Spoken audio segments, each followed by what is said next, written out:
The drama surrounding Manchester United, European football, and the transfer market has reached a fever pitch, and this time the storylines are layered with comedy, chaos, and the kind of drama only this sport can deliver. It is a tale of fallen stars clinging to contracts, of legends potentially returning home, of power struggles at the highest levels of the game, and of transfer negotiations that seem less like strategy and more like theater. Each thread weaves together into a summer that might redefine how football is played, how it is governed, and who truly controls its future. At the center of it all are characters both familiar and surprising, each one shaping the direction of the sport in ways both intentional and accidental. Few sagas encapsulate this blend of spectacle and farce as vividly as that of Jadon Sancho.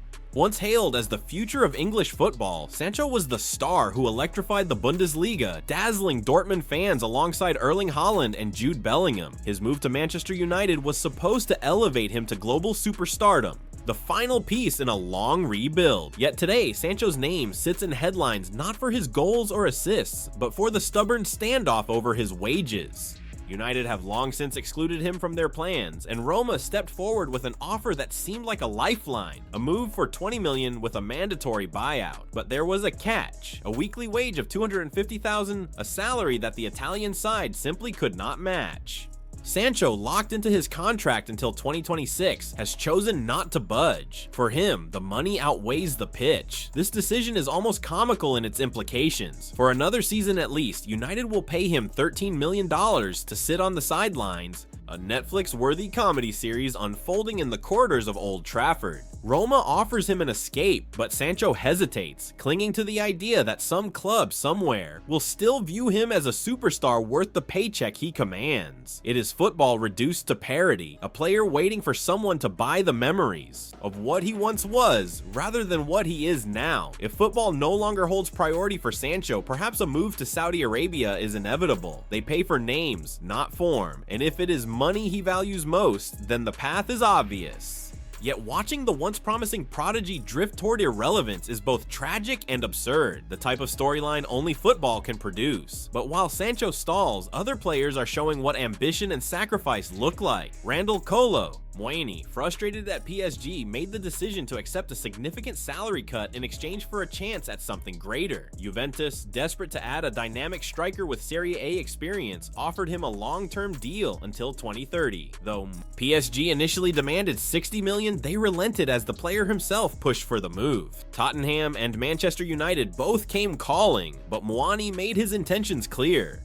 Turin was where he wanted to be. By August 24th, when Juventus opened their Serie A campaign, he could already be wearing black and white. The contrast with Sancho is striking. While one man clings to money, another willingly gives it up to chase the game he loves. Meanwhile, Old Trafford itself is once again the epicenter of intrigue. Manchester United have opened negotiations with a name that will bring both nostalgia and renewed debate: David De Gea. The Spaniard, who left last summer after 545 appearances across more than a decade at the club, remains a legend in the eyes of many fans. At Fiorentina, he has rediscovered consistency, posting 11 clean sheets in 42 matches.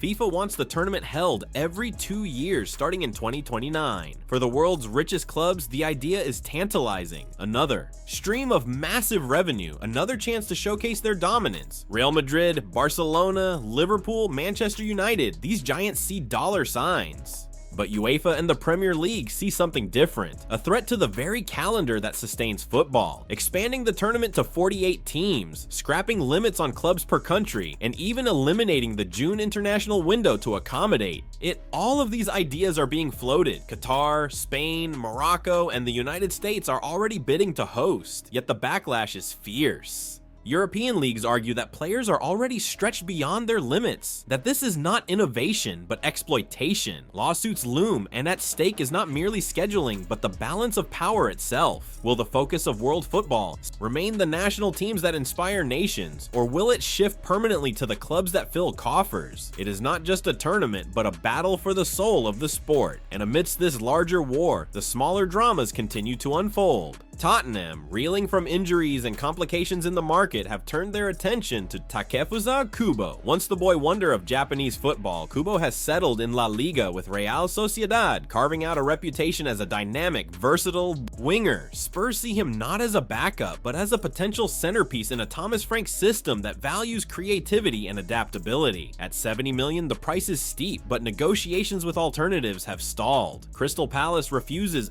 to let Eberechi Eze go, and Savinho's move from Manchester City is entangled in financial haggling. Kubo then emerges as the most realistic choice, already adapted to European football, already consistent, and ready to slot in without delay. For Tottenham, the clock ticks louder each day, and this move could define their season elsewhere. In the Premier League, the transfer drama has taken a darker turn. Brentford's Yoane Wissa, who scored 19 league goals last season, has declared war on his own club. Social media tells the story, unfollows, deleted photos, and a black profile. Picture. The message is clear, he wants out. Newcastle, eager to sign him, made several attempts, but Brentford suddenly raised their asking price from 26 million to 60 million. Wissa was dropped from the squad, his state of mind deemed unfit to play. This single transfer could ignite a chain reaction. If Newcastle secure Wissa, Alexander Isak could finally complete his long-desired move to Liverpool. Liverpool, willing to pay $110 million, are waiting, but if Brentford stands firm, the dominoes may never fall. It is transfer brinkmanship at its finest, a reminder that in football, timing is everything. AC Milan, too, find themselves in a familiar dance with Manchester United. Their eyes are on Rasmus Højlund, displaced by the arrival of Benjamin Šeško. Milan want a loan with an option to buy at $35 million, and they are ready to pay his salary in full. The only hurdle is Højlund himself, who is not yet willing to leave. Milan's backup option remains Dusan Vlahovic, but financial obstacles remain. Højlund, young and talented, would be ideal, but only if he is ready to take the leap. For Milan, the wait is excruciating. Their entire attacking rebuild hinging on a single yes or no. At Real Madrid, the focus is on defense. After disappointment at the Club World Cup, Xabi Alonso demanded reinforcements. Despite signing Dean Huijsen, Madrids want Ibrahim Konate. The Liverpool defender, strong, quick, and tactically astute, is seen as the perfect anchor, yet negotiations are fraught. Konate wants a wage increase, Liverpool resist, and Madrid wait in the shadows.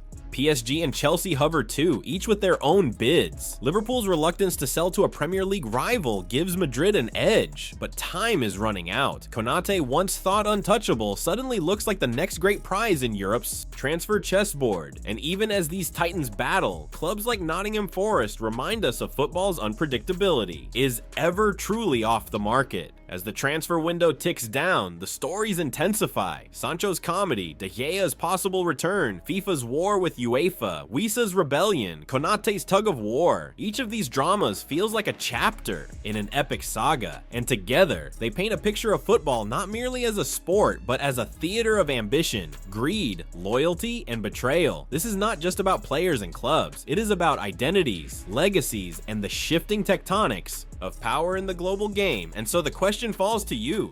What do you make of Sancho's stubbornness, loyalty to money, or betrayal of the game? Should United welcome back De Gea, or is it a step backward in time? Do you side with FIFA's vision of a global club spectacle, or with UEFA's fight to preserve balance and sanity in the calendar? And of all the transfer sagas we've witnessed, which one do you believe will truly shape the season ahead? Let us know your thoughts in the comments below, and if you enjoyed this deep dive into the drama of world football, don't forget to like, subscribe, and share the video. The stories are only just beginning, and you won't want to miss what comes next.